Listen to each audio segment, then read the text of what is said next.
నాగార్జున సాగరు ఎడమ కాలువ రెండు వైపులా లైనింగ్ పరిస్థితి చూస్తే సిమెంట్ లైనింగు ప్రతి 10-15 కిలోమీటర్ల దూరంలో ఏదో ఒక చోట సిమెంటు లైనింగ్ చేయకపోవటం వల్ల కట్ట మొత్తం కూడా కోతకు గురై నెర్రెలు బారి గండ్లు పడి ఉన్నటువంటి పరిస్థితి చూస్తూ ఉన్నాం.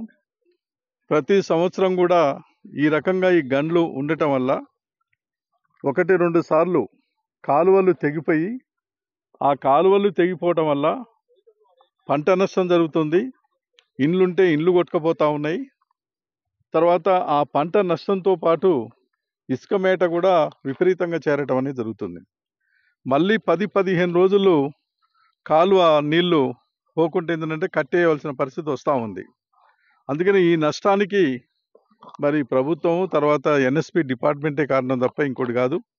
అనేక సార్లు ఈ కాలువని పరిశీలించి కూడా చెప్పడం జరిగింది.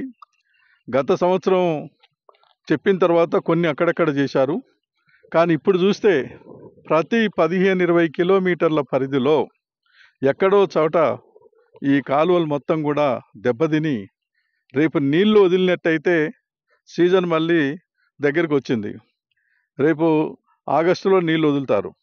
నీళ్లు వదిలినప్పుడు మళ్ళీ కాలువలు తెగిపోయేటువంటి ప్రమాదం అనేది కనిపిస్తూ ఉంది. ఇప్పటికి సమయం ఉన్నది కాబట్టి యుద్ధ ప్రాతిపదిక పైన ఈ పనులు ఈ మరమ్మతులు చేయకపోతే రేపు తీరని నష్టం జరుగుద్దని చెప్పేసి మేము తెలియజేస్తూ ఉన్నాం.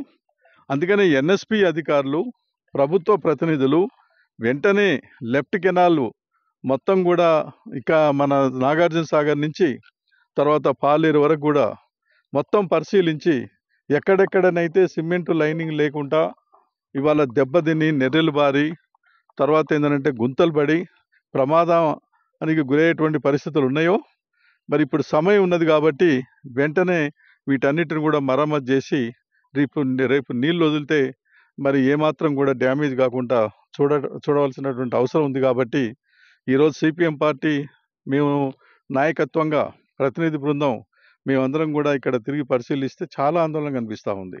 తడకమల్ల దగ్గర, దొండవారిగూడెం దగ్గర, చిల్లాపురము, మన ఐలాపురం దగ్గర, బ్రిడ్జి దగ్గర, చెట్టిపాలెం, వేవలపల్లి అక్కడక్కడ ఎక్కడో దగ్గర ఈ పరిస్థితి అనేది కనిపిస్తుంది. ఇప్పుడు మేము ఇక్కడ ఉన్నది దొండవారిగూడెం బ్రిడ్జి దగ్గర. ఈ దొండవారిగూడెం దగ్గర చూస్తే రెండు వైపులా మైల్ 41 రెండు వైపులా కూడా అటువైపు పూర్తిగా డ్యామేజ్ అయింది. అటువైపు కట్ట దిగిందంటే ఊరు మొత్తం కూడా కొట్టుకుపోయేటువంటి పరిస్థితి ఉంటుంది. కొత్తగా ఏర్పడేటువంటి కాలనీ ఇటువైపు కొట్టుకుపోయినట్టయితే మొత్తం పొలాలు ఇక్కడ 3-4 గ్రామాలు కింది వైపు ఉన్నటువంటి అన్ని కూడా కొట్టుకుపోయే పరిస్థితి ఉంది. పంటలు మొత్తం కూడా నష్టం జరుగుతాయి. కాబట్టి వెంటనే ఎన్ఎస్పి అధికారులు, ప్రభుత్వ ప్రతినిధులు, ప్రజాప్రతినిధులు వెంటనే ఈ పరిశీలించి ఎక్కడెక్కడైతే ఈ పరిస్థితి ఉందో ఈ పరిస్థితిని చక్కబెట్టడానికి తక్షణమే మరమ్మతులు చేపట్టి ప్రమాదానికి గురి కాకుండా మరి ఎవరికి నష్టం లేకుండా, రైతులకు నష్టం లేకుండా, ప్రజలకు నష్టం లేకుండా తగు చర్యలు తీసుకొని చేయాలని చెప్పి సిపిఎం పార్టీగా మేము ప్రభుత్వాన్ని ఎన్ఎస్పి డిపార్ట్మెంట్ని కోరుతా ఉన్నాం. ఇరిగేషన్ శాఖ మంత్రిగా ఈ జిల్లాకు సంబంధించినటువంటి మంత్రి గారు ఉత్తమ్ కుమార్ రెడ్డి గారు ఉన్నారు. ఉత్తమ్ కుమార్ రెడ్డి గారి కాన్స్టిట్యున్సీలు కూడా అటు కోదాడు కానీ హుజూర్నగర్ కానీ ఈ లెఫ్ట్ కెనాల్ పరిధిలోనే ఉన్నాయి. నాగార్జున సాగర్, మిర్యాలగూడ, హుజూర్నగర్, కోదాడు ఇవన్నీ కూడా ఏంటంటే ఆయన నిత్యం ఈ ప్రాంతంలో తిరుగుతుంటారు.